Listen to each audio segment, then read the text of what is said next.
Alors, on va revenir sur la visite du pape François en Corse. Le pape François a été accueilli à 9 h à l'aéroport d'Ajaccio par Bruno Retailleau, le ministre de l'Intérieur. Regardez son arrivée. D'ailleurs, sur ce qui se passe à Mayotte aussi, a priori, vous avez vu François Bayrou, le Premier ministre, est parti à Pau pour un conseil municipal. A priori, le président Emmanuel Macron veut gérer ça en direct et qu'avec le ministre de l'Intérieur, Bruno Retailleau. A priori, ils veulent vraiment prendre ça, ils veulent vraiment gérer ce drame avec Bruno Retailleau. Qui est là-bas. Et ouais, exactement. Voilà. Mais regardez là, il était en Corse aussi, Bruno Retailleau.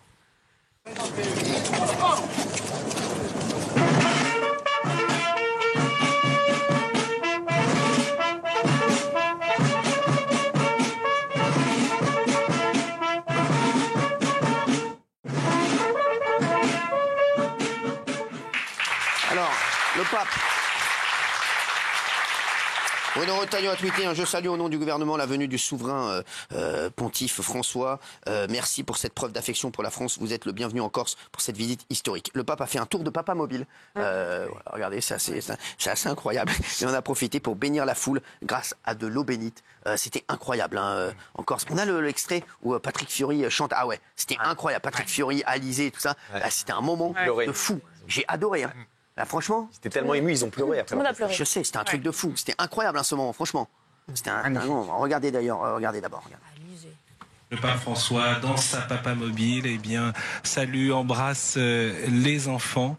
Il a pu, sous le soleil et le ciel bleu de la Corse, eh bien, faire une déambulation et saluer les personnes qui étaient présentes le long du front de mer. Les personnes qui sont descendues dans la rue pour saluer le pape François.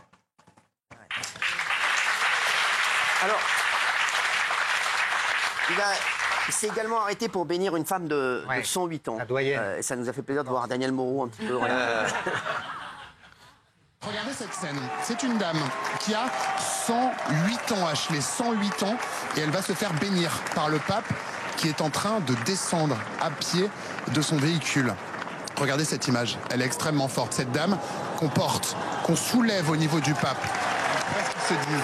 Mais ça doit être des mots extrêmement importants pour cette femme pieuse de 108 ans qui rencontre le pape pour la première fois sur son île, la Corse. Sa main sur sa tête, dans ce qu'on imagine être une bénédiction.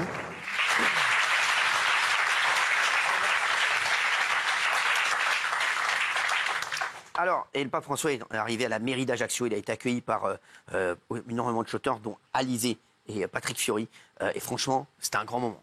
C'était fort. Moi, je connaissais pas la chanson, mais c'est incroyable. Et les Corses, franchement, bravo à eux. Et ils ont fait un truc de fou. Bravo la Corse. Très peu de temps, ils ont organisé un truc exceptionnel. Et il y a de l'émotion encore. C'est vrai, hein. Il se passe un truc. Il se passe un truc. Regardez, il se passe un truc.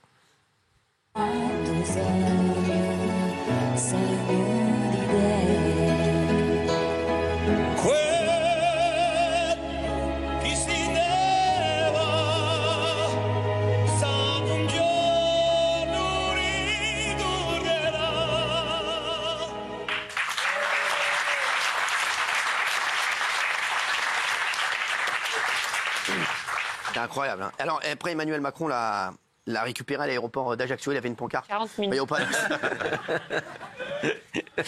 Et il lui a offert des cadeaux. Il lui a offert deux livres, un poème de Charles Péguy et un ouvrage sur Notre-Dame. Regardez. Il y a un échange de cadeaux qui va être fait entre le pape François et le président Emmanuel Macron. Dont celui-ci, un livre officiel de la Restauration, je cite, « Rebâtir Notre-Dame de Paris ». Le deuxième cadeau offert par le président de la République, c'est une édition ancienne de Charles Péguy, présentation de la Beauce à Notre-Dame de Chartres.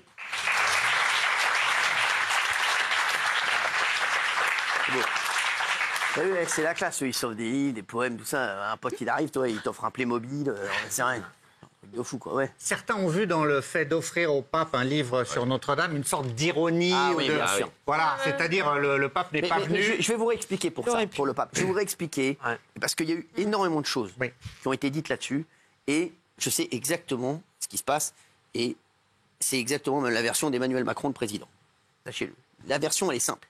C'est que le pape, et je le redis, on l'a dit, le pape serait venu s'il y avait des lambdas pour rouvrir Notre-Dame. S'il y avait que voilà, les gens lambda, ils seraient venus. Le pape ne vient pas, car il y avait des chefs d'État, il y avait des people, et le pape ne fait pas ça. Voilà, c'est tout. C'est aussi simple que ça. Donc c'était ou le pape et que des fidèles, voilà, ça aurait été une solution aussi, ou bien on invitait Donald Trump, on invitait Elon Musk, on invitait... Mais il y avait un gros coup aussi, hein. Mais le pape ne venait pas. C'est ce qu'a dit Fabrice Divisio, là. C'est exact, c'est aussi simple que ça, il n'y a même pas, il y a pas de vice. Le pape, il est clair, il n'y a que des fidèles, je viens, il y avait aucun problème, parce qu'on a dit qu'il était fâché avec un tel... Fâché avec personne, sachez-le, c'était juste ça. Les deux s'entendent. Enfin, il aurait pu venir pour la messe le lendemain, alors. Quoi la messe le lendemain avec les fidèles, il aurait pu venir à ce moment-là. À partir du moment où il n'était pas à l'inauguration, il n'y avait aucune raison qu'il vienne. Et franchement, voilà, c'est juste ça. Et c'est il l'a dit, et le pape fait ce qu'il veut, et il a une ligne de conduite, il la respecte, c'est tout. Et il a bien raison. Mais qui a dit et moi, je vais vous dire la vérité. Je trouve qu'il a eu raison. Bah oui. Moi, je trouve qu'il a eu raison. Le pape, voilà, c'est pas la fête. Là, c'est un truc un peu people. Je suis désolé. Le pape, je pense qu'il a pris la très bonne décision. Et c'est beaucoup plus fort ce qu'il a fait d'aller ensuite à Ajaccio. Je trouvais que c'était un très beau moment. Plutôt s'il avait été mêlé à tout le monde. Je vous dis, on aurait dit quoi? Ah, ben il y a Donald Trump. Ah, ben il y a le pape. Non. Il y a le pape et il y a les autres. Je suis désolé. Alors qui a décidé que les people c'est plus important que le pape? Non, c'est pas que les people. Parce qu'ils ont reconstruit. Ils ont reconstruit parce qu'ils ont donné énormément de donateurs. Et les États-Unis ont beaucoup donné.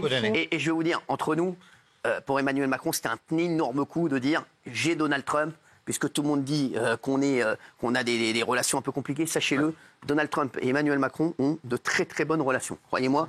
Et voilà, je vous le dis. Surtout que c'était peu après l'élection, donc il y a tout. Non, mais voilà, donc, et c'est important pour lui de dire j'ai Donald Trump, nouveau président des États-Unis, qui vient à Notre-Dame. Oui. Ce que j'ai trouvé beau dans cette visite papale, c'est que je me suis dit pourquoi la Corse est aussi fort. Parce qu'en fait, la Corse, pour moi, c'est l'île anti-woke par excellence. C'est-à-dire que c'est une île qui est fière de sa culture.